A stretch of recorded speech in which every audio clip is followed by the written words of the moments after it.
www.wadr.org.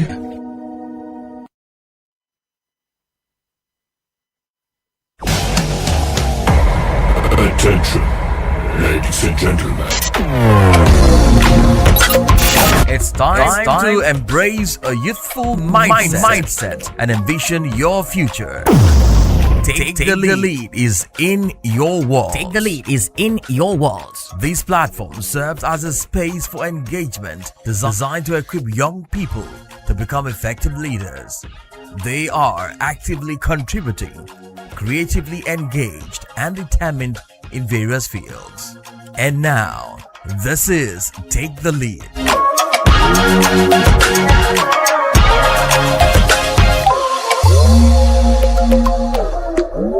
Hey, hello Africa. Welcome to Take the Lead on West Africa Democracy Radio, where young voices inspire change, sparking conversations and shaping the future of our region and the world. I am Augustine Bill Curley, and today we are diving into a topic that reflects every single one of us.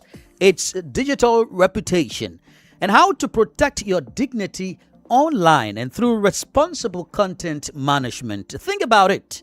Every photo you post, every comment that you leave, every video you share, every click you make on the social media helps to either create you positively or negatively, and that's your digital identity.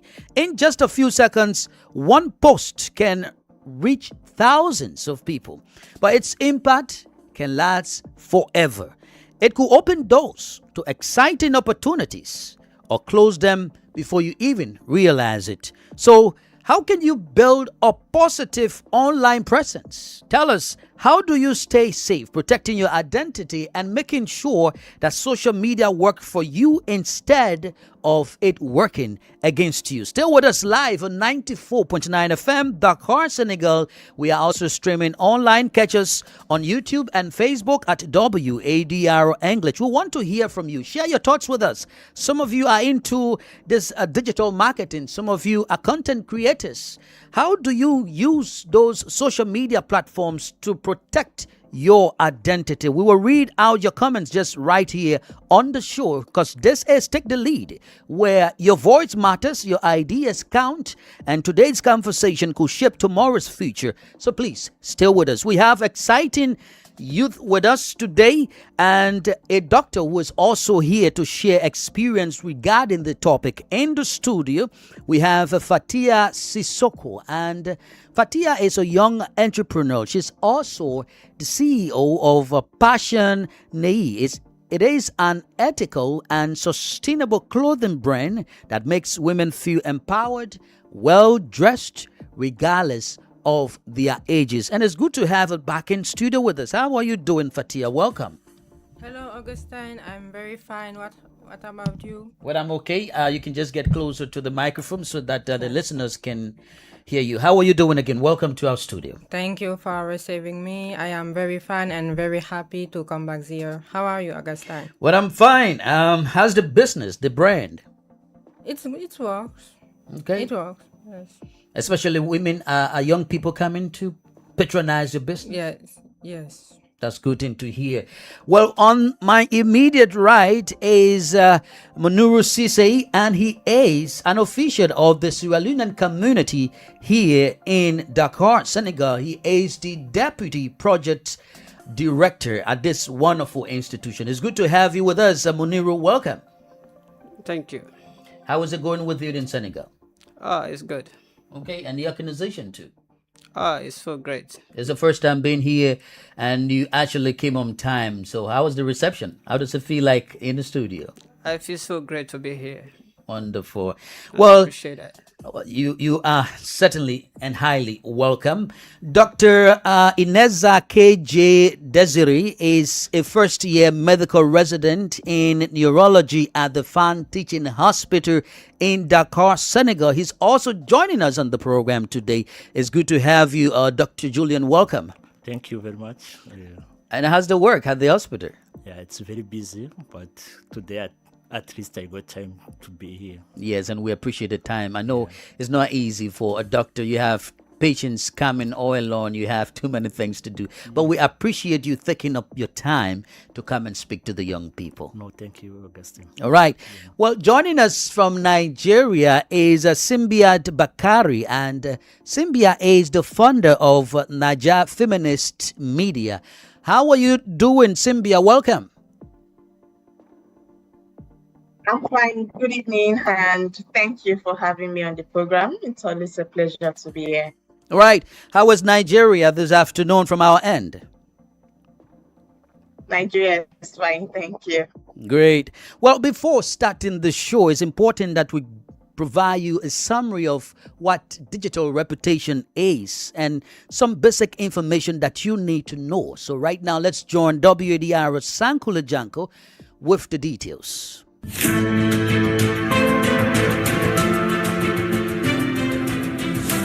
In Africa, internet access is exploding, and with it comes a new double-edged sword called online reputation. Today, what you post on Facebook, TikTok, or LinkedIn has become your true calling identity.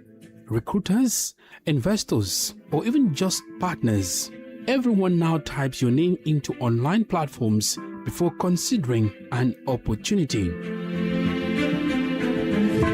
In Africa, as everywhere, social networks have become much more than just spaces for entertainment.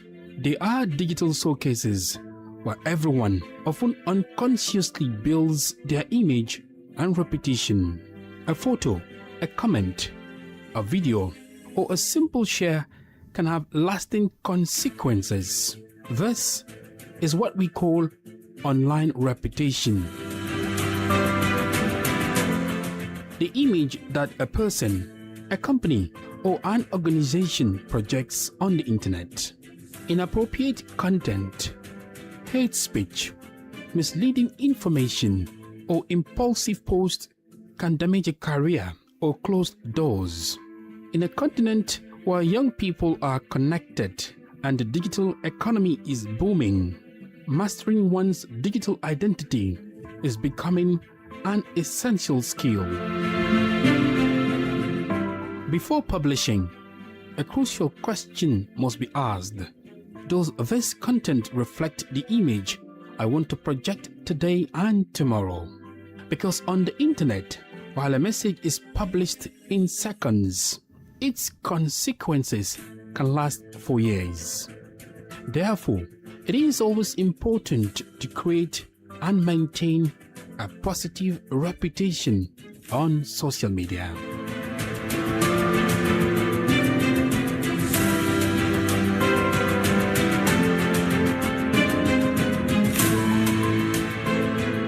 A very big thank you to Sankula Janko for providing those pieces of information regarding digital identity. Now, having heard from my colleague Sankuli, I believe our guests here got some little insights about digital reputation. But let's firstly begin with the lady. We would like to know, I believe this brand of yours is also being portrayed on the social media. You advertise your business on the social media. But tell us, what does it mean to you having a reputation online, or what we term as digital reputation? I think that as a woman who is building her career in entrepreneurship and also in diplomacy and law, I think that it's very important because your social media accounts are a mirror that reflects who you are and what do you want to share with the world. It's very important to share your image, to share a good image of you. Reflects who you are, Yes, and what it's a you mirror. portray in the world. Yes, to me. That sends a strong message. So in terms of who you are, but sometimes people portray different images of themselves on the social media, but they are not just the kind of person they are in reality. Is that true, that people send different signal Yes. on the social media, but in reality it's not their attitude? It's because of the society and the modernization. People feel pressure to show another image of themselves that fits to the reality of the society. And someone it can harm you. Wow, that's great. Let's hear from you, Julian. What do you make of digital reputation, and what does it matter? Okay, of course, as in this age where we use internet, when I post a picture, for example, either I like it or not, people are intended to may see it, others may see it, and they will judge you based on what they see. You understand? So in digital reputation, it means that people will regard your image and then use it in a way that you intend to or not. For example, me, for example, being a doctor, I may go to different places. When I interact with patients, they have their phones and their social media. They may post the information I'm discussing with them on social media. If I'm not careful, that information, if I give wrong information and it gets out, it will destroy my image, me being a doctor. So it means that generally, of course, not for only the youth, for everyone to be careful, because what we post on internet really matters for people who see it.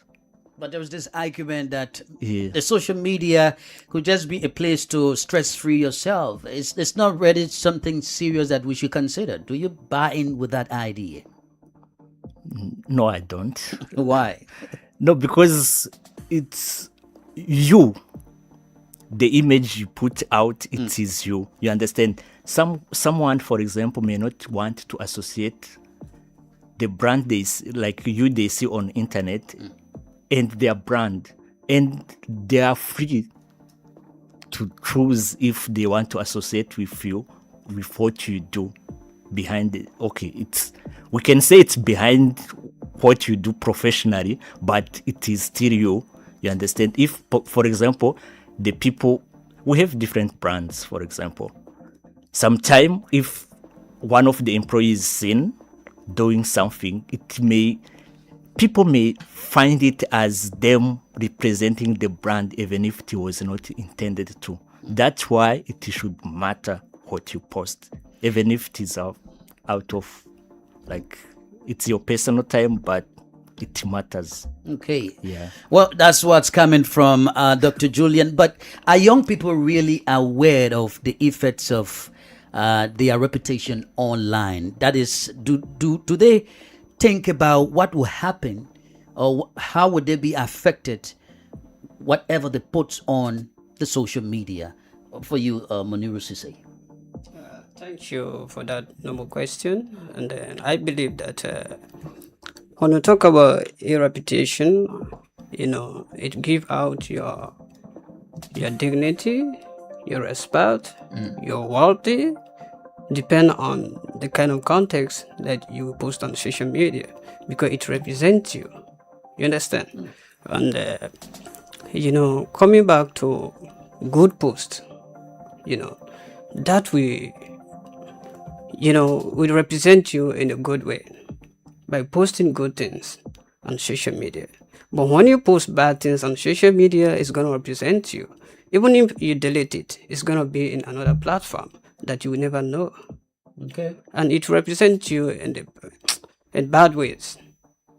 You would feel that it's good, but it's really, really bad to post things that are not good on social media. Now, what could be some of the things that are not good to post on social media? Like, for instance, your personal things. Like one, your travel schedules. That one is not good to be posted on social media, because you are selling yourself to the world that, calling people to harm you. Because, we are living in a world today is very dangerous. Not everybody may like your art good. You understand? So, like, for instance, I want to travel to another different country. Bro, even though you are my brother, I will never tell you. Only if it happens that you have to know. But if not, no, I cannot tell you. Until when I reach my destination, then I disclose it to you that I'm here. But I believe,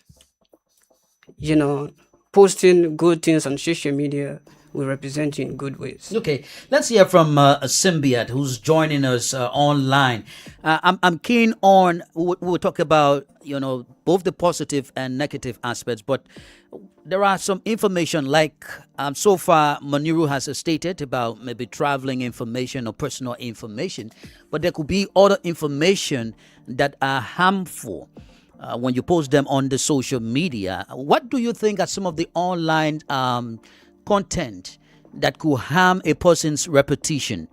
Please tell us, for you, Symbiat.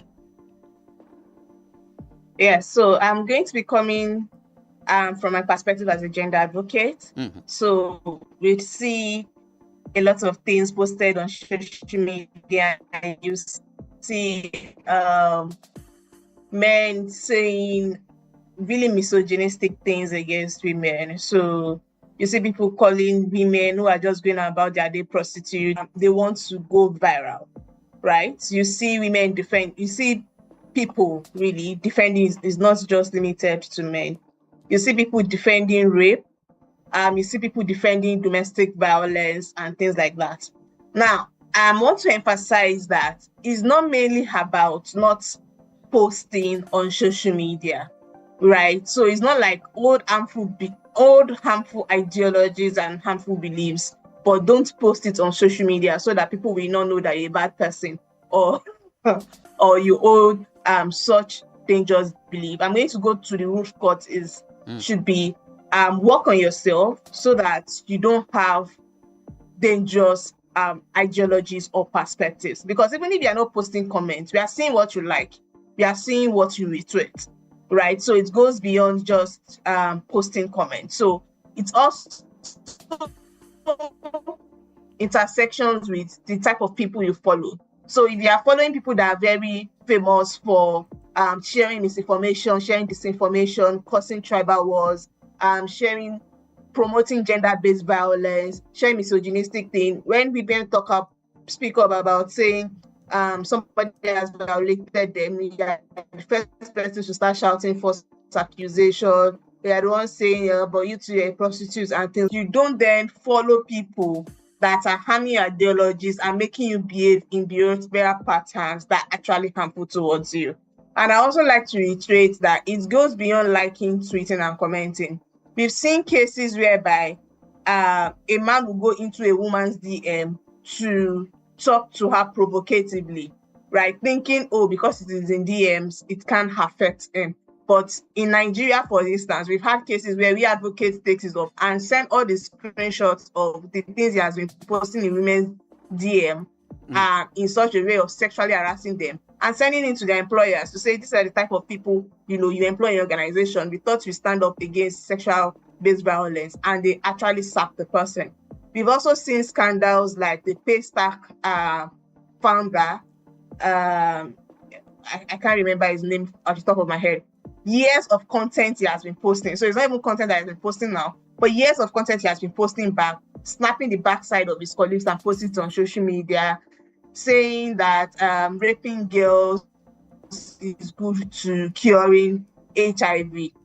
Years later, when all of this had to be sacked from his organization. So the most important thing is make sure you're careful of who you are following on social media and not following people that will harm your ideologies and make you live a behavioral pattern on social media that would then damage your reputation or even harm others as well. Well, thank you. Sometimes people post some contents on social media for fun, or they'll term that as a joke, but it comes out to be a negative attribute of them. And sometimes the comments that come, the responses that come, they are all negative. Is that something considerable? Perhaps you're thinking that it's a joke or you're just making fun, but the responses that are coming, they are so negative of that post of yours. Is it something to consider for you, Fatima? I think that everyone doesn't have the same way to see things. So you have to be very emotional intelligent and be very careful with what you say and what you post on social media, because even comments can remain forever. Your account can be reported, and you can, especially as a young people building our career, we have to be very careful on what we post, what we comment, because when we talk about social media, we just speak about post social media account, but even the comments matters, especially as a woman, like the lady said previously. Sometimes you can feel, as a woman, you can feel harassed by men, and it doesn't give a good image of for men. Now, have you had the experience where you posted something online and later you deleted it, believing that maybe it might have a wrong impression about you or could send out wrong impression out there about you, but then you deleted it? Has that happened to you before? No, it never happened to me, because I am very careful on what I post, because I am very concerned about my image on social media. Okay, what about you, Moniru? We are all young people. I know sometimes you are just, emotional at that moment and you post something on the social media, but maybe after 1 or 2 minutes, you've read it, you say, no, I think my friends, when they see this post, they will feel somehow about me, and you deleted it. Has that happened to you? Sure. What made you to delete it? Because like me personally, I always think that I want to be a great person in life, right? So I don't want anything that will spoil my image. So whatever I'm posting, sometimes, yes, we are human. You can do a mistake, right? We are not perfect. Sometimes I post something, I think, I say, no, I don't want to put myself into a category wherein I'm not fit, right? That people, because like what you post is what will represent you, What you in post your is what will absent. represent you. Yeah, in your absent. So like sometimes I would thought and feel that it's not good for me. So I'll easily delete it. Yes, I will delete it and make a good one and post it again. Yes, it's keen to also recognize the consequences that people face when they post negative things on social media, or when they share negative images or fake news. What are some of the consequences? How does it really affect them that you know about so much, Dr. Julian? Now, of course, one of the things, someone may post something, and then, for example, if like what we normally see, for example, in my country, what we have seen like recently, someone who is a singer, one of his inappropriate pictures got out. You understand? The sponsors, everyone, like psychologically, you could see that he wasn't well. His sponsors stopped working with him, to the level where even called by the police for interrogation. Understand? So really, the consequences of posting negative images or videos or content on internet is they are always severe. That's like one of the cases I can think of, like which just happened recently. But posting things online, they have really negative, economically wise, psychologically wise, they have negative effect. Yeah. Because these things happen, sometimes people say they do it out of ignorance. Yeah. And they do it out of maybe joke, or sometimes they do it for the personal reasons. But has there been a time where you notice a person maybe deliberately, because they want to get likes, they want to get more comments, and maybe they want to be monetized, so they post negative images, they shared fake information? Have you seen that on the social media? Yeah, there is this one of the things where like every publicity is good, you understand, kind of mentality in some of the youth, not like, of course, not everyone, where like, especially I have seen it with like one of like some of public figures, singers, most of the time, where like they will post anything to get viral, or like I'm releasing a new song or a new album, I want to be talked about. They really don't care much about what that they are posting what effect that's gonna have on them negatively. They just want probably to say something and then they'll be like, they don't care. Yeah. Can we also recognize the roles of friends, our colleagues? Like Simbi, I'll come to you now. Like you were talking about following people. How do they also impact our lives, our digital reputation in terms of sharing what they post and also maybe commenting on what they post? How do they also impact our online identity? Yes, like I said previously, the type of people you follow will definitely impact your identity. First and foremost, they're going to impact your thinking, right? So if you are used to following people that are engaged in tribal wars, that's definitely going to color the way you see things. It will even impact your judgment. Maybe that's where you begin to think that, oh, it's a joke, because in the circle you follow on social media, things like that are said as a joke.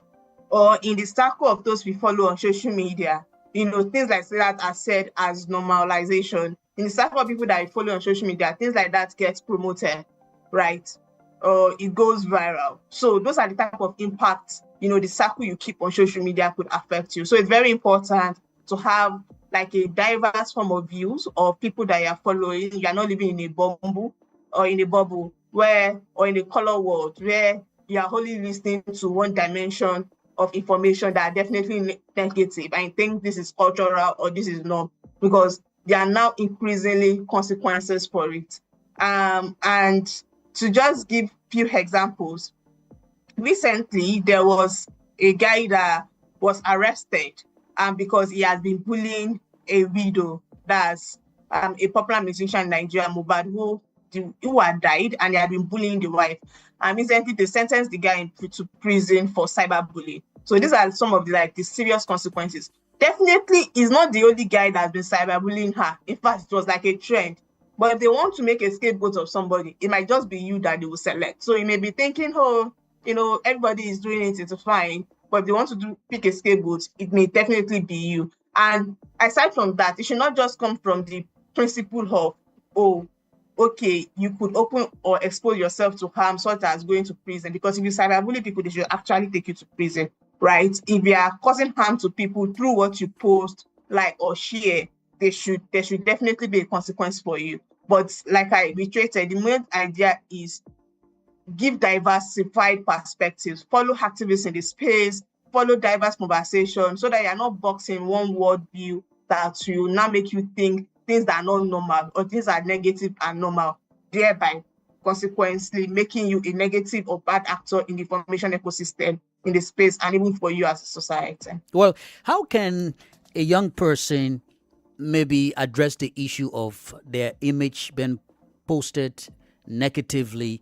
How do they report the issue about them being posted on the social media by someone, and maybe the person wrote something negative about the person and then posted their image? The person is not aware, and maybe your colleague just call you and say, oh, Fatih, I'm seeing your photo. Is it you? Did you do this one? Or, because we are in a digital war now and people just use AI and frame your photos somewhere, somehow.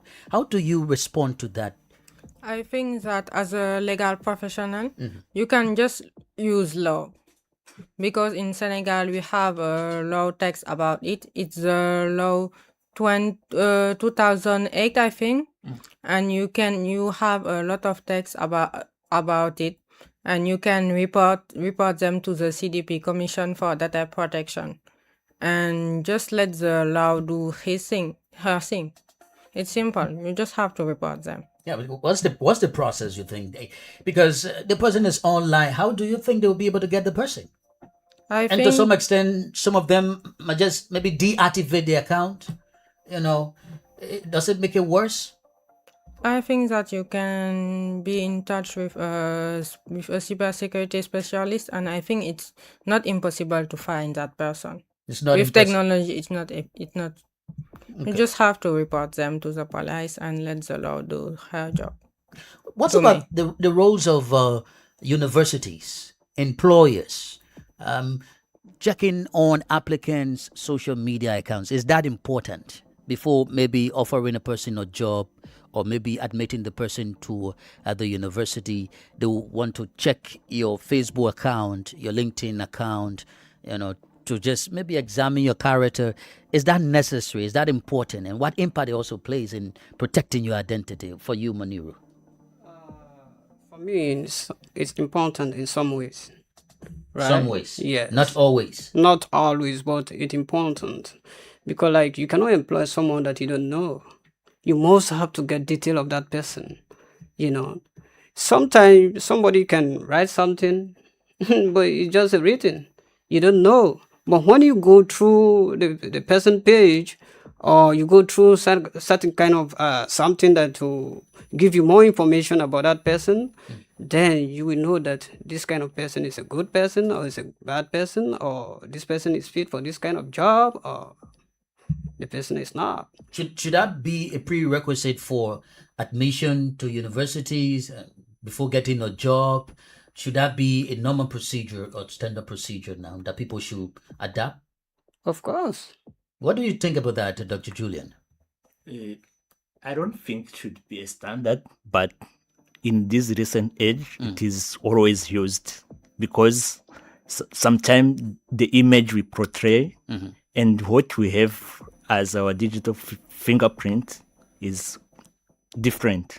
You understand? So that's why most of the employees these days, they really want to check who are you behind what we see, what you have written, what you have said in the interview. How have you been? What have you done? And most of the time, of course, as young people use social media, there is always that, like, you can have an idea of someone and then correlate it with what you have and then say this person, and then probably say this person, I can be accepted in my institution or not. Yeah. For you, it should not really be a standard, but it has been practiced. Yes. Okay. Yeah. Another aspect is about identifying these fake information. Yeah. How can a person identify these fake news or somewhat misinformation or disinformation online? Because we are all young people, some are interested in sports. And maybe they just see this news about a player being transferred. And they say, oh, this player was transferred, to this other team. Or maybe it's just about music. And they say this musician just died, or this musician just lost his child, and then you begin to share it. How important it is to also identify these things. And for you, let's firstly hear from you, Symbiat, regarding this. Yeah, so that's such an interesting question. I think the general rule should be caution when you're consuming information, especially information that is emotive. That's information that could bring out emotion in you, or information that's really gone viral. So it's important to check those type of narratives. If it is in relation to gender narratives, I would recommend that you probably check platforms like Nigeria Feminist Media, which typically fact check misinformation as with regards to women or gender narratives. You can also check organizations like Dubawa.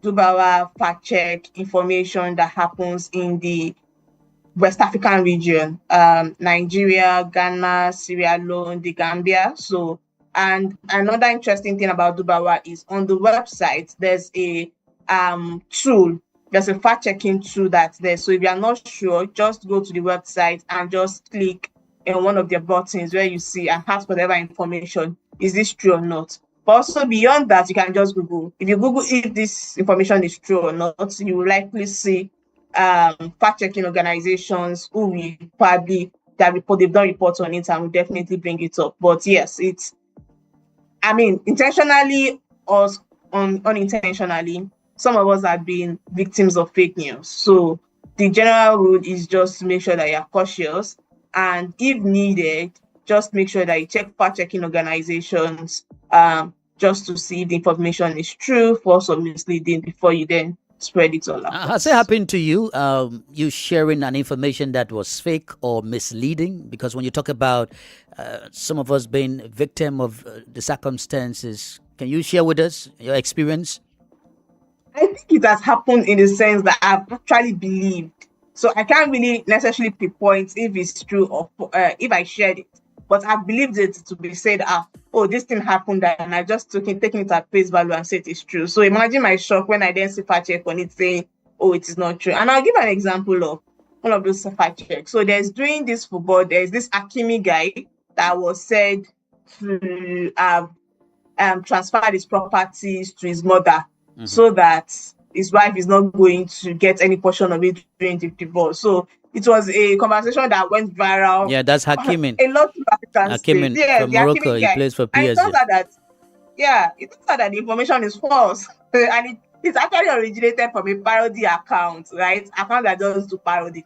And people took that as the literal truth. So in that case, you see that it's an intersection of misinformation and also gender disinformation. So, and when those things go viral, it's usually difficult for the truth to even go as viral. But yeah, so circumstances like that, I didn't even fact check it. I didn't pay too much attention to it, but I didn't even realize that it was false once the fact check is done. And I think a lot of us were victims in that. People were even in my sitting room using that guy as a case study of somebody that is smart. And imagine me telling them that it's actually false. So the information came from a parody, and that just stopped the wave of misinformation. So yes, it's happened. That's interesting. But looking at the social media trend that we have now, social media is booming the word, leading the word through these different trends. Can we say that it is pressuring young people to post some information that they later regret? Is that possible?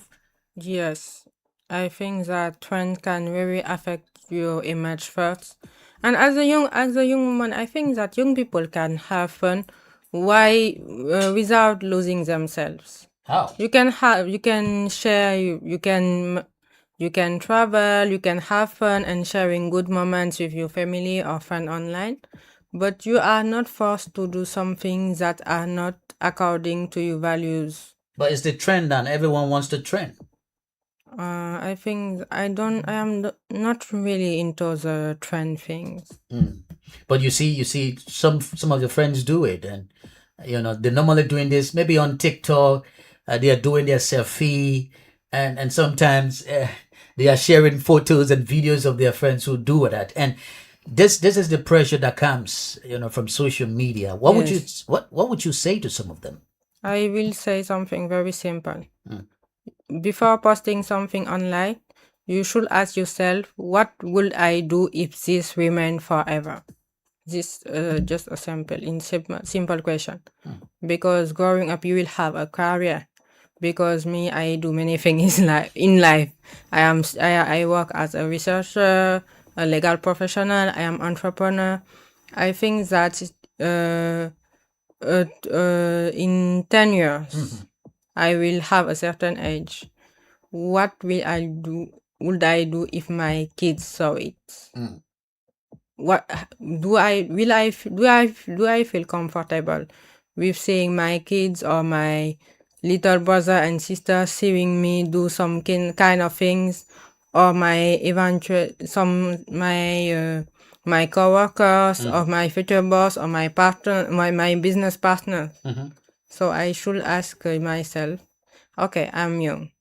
I have the right to have fun, because being someone serious doesn't mean that you can have fun, have good moments, have good time. So I just think that you could be careful. You should ask yourself what to post and what not to post. Okay. And protect your personal data. It's very important. What about you, Muniru? This social media trend, it's a pressuring young people that many of them do things, post information, share information, click, like things that they later regret? Yeah, of course. Because some certain posts that you post, sometimes you post some kind of post just to get viewers or to get likes, but not with intention that I'm posting this thing because of the good. You understand? Like me personally, sometimes I post like Islamic words. You understand? And the scholar always tell us that You don't need to post because of the likes or because of the viewers. You understand? Post intentionally for good, right? So like for me, posting posting something for just how can I say, Maybe for likes or for likes or for other things, for me, it's not necessary. okay. Now let's look at the role of content creators and influencers. These are people that are also driving the trend. They post this information, and boom, you see almost 1K likes. You see more than 500 comments just in few seconds. And these are young people commenting. Especially when it is about social things. But these young people that are commenting, their names are there. Someone can click on them and also know their identity, know the kind of information they are discussing or liking. So what role these people play in terms of protecting, our reputation or identity online? For you, Dr. Julian. Okay. It's really a very difficult question because it is hard. Okay, as young people these days, like we go online with our own names, we share information with our own names, and most of the time we don't hide like when we comment, and it is really difficult. But what I can say to the young people, just because everyone is doing it doesn't mean it's right thing to do. Think about that. Does it represent me? As she said already, in 10 years, 5 years, my boss, will they really be able to accept what I was doing? Will they look at this post and accept me as, for example, you presenting yourself as a professional, and then you look at your post and they're like, it doesn't align. So it is really hard to protect yourself when you comment or when you follow the certain influencers, but think about yourself. Does it really this represent me now and in the future? Because it is hard to delete something which is already out there.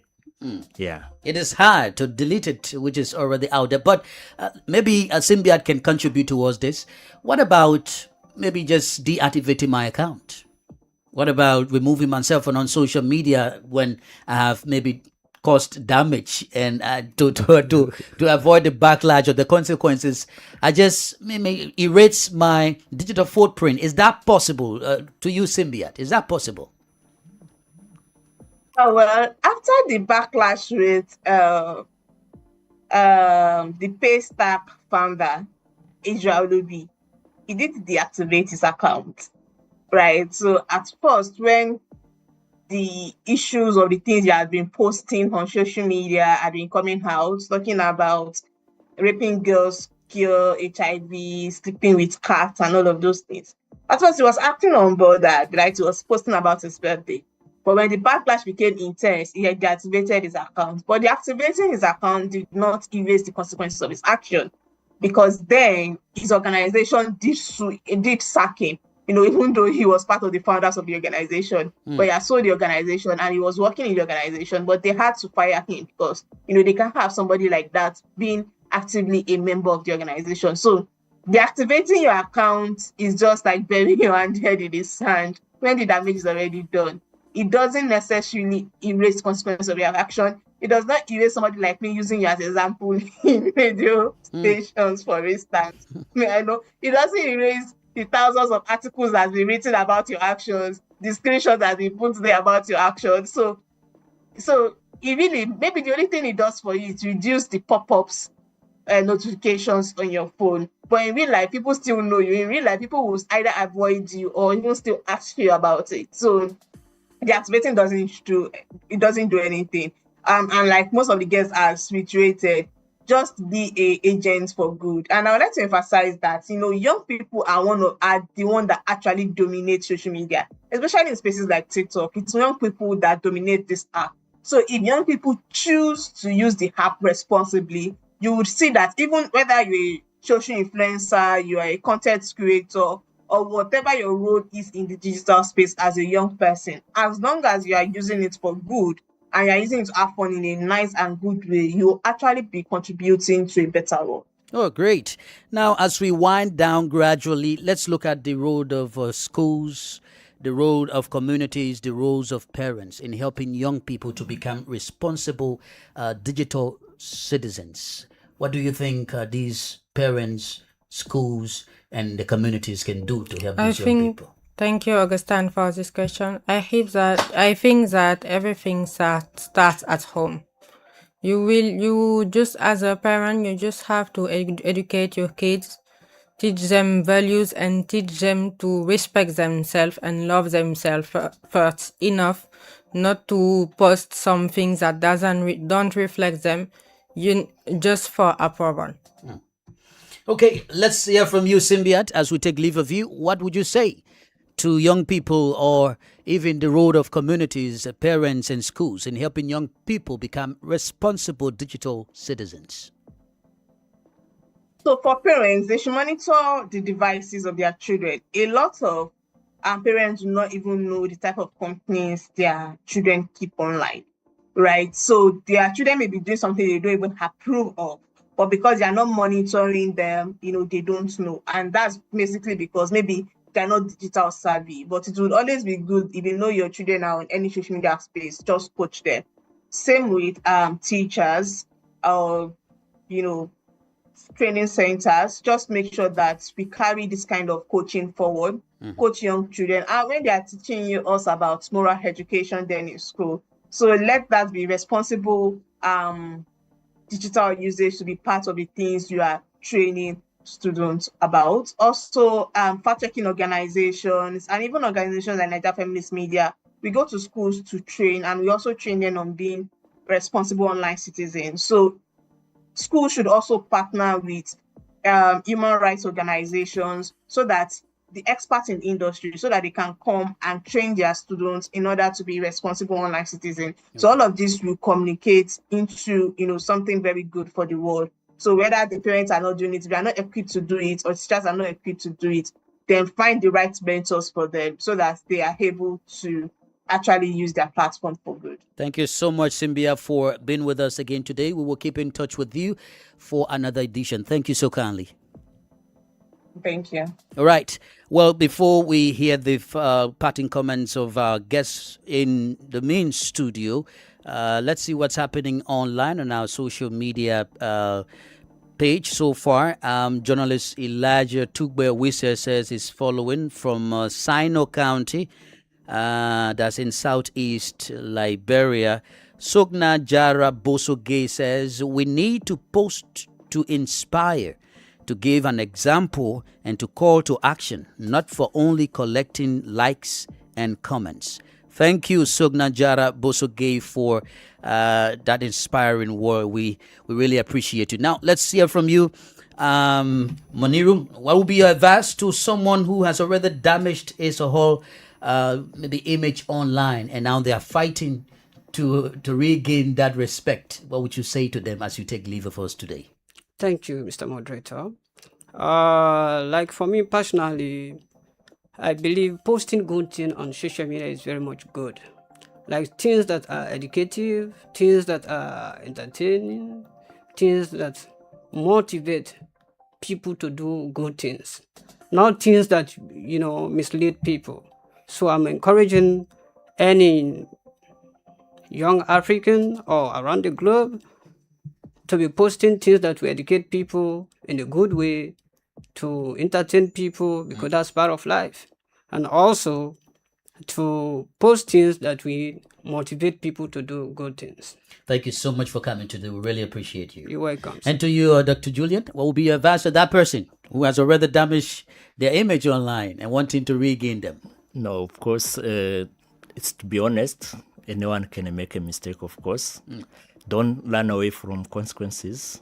Of course, if we are sincere, I think people right now, as the internet has become part of our life, we have seen a lot of people making mistakes online.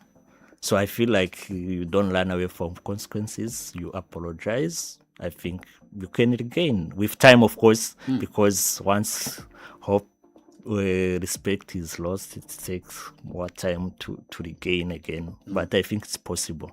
All right. Yeah. Thank you, Dr. Julian, for coming. We really appreciate you. Thank you very much. All right. Okay. What's your advice for you, Sukna? What are your advice to young people, Fatia?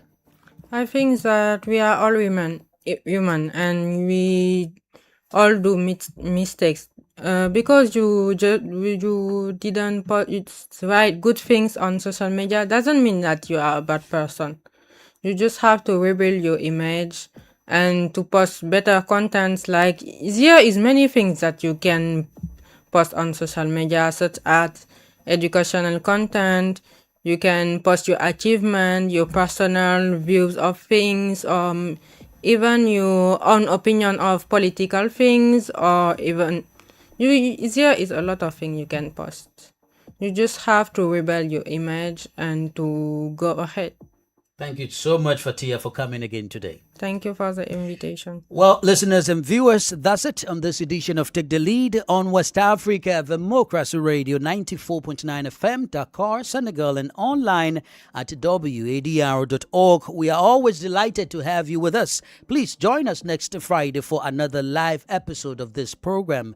Remember to take the lead in shaping the discourse for the betterment of young people in Africa. My name is Augustine Belkali. Stay blessed.